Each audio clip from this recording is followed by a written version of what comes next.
Chika Test Today. Or the beso moment, familiarity sparks kilig. The scene. Sa Thanksgiving party, akala ng lahat gaya ng dati ay hindi nagpapansinan ang barda.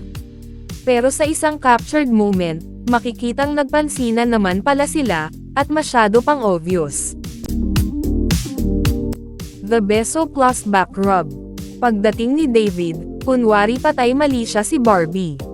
Pero hindi nakaligtas sa fans ang kanilang beso at ang paghagod pa ng likod ni Barbie kay David. Para sa fandom, ito ay hindi simpleng gesture, ito ay sign ng familiarity, closeness, at something deeper. David's sweet approach.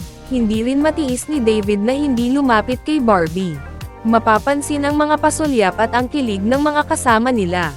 Ang hand placement ni Barbie, ang paghagod sa likod, ay resibo ng comfort at intimacy. Halatang may ibig sabihin. Fans, reaction. Collective kilig. Fans went wild, decoding the beso plus back rub as legit resibo.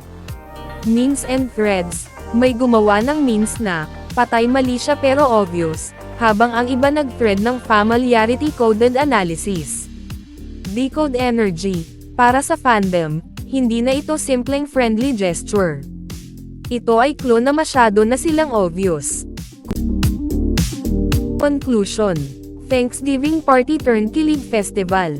Walang PDA, pero may silent signals. Sa bawat beso, sa bawat hagod, ramdam ang care at closeness. Barda Nation agrees, masyado na silang obvious. Barda is real, and the beso plus back rub moment is the latest legit resibo.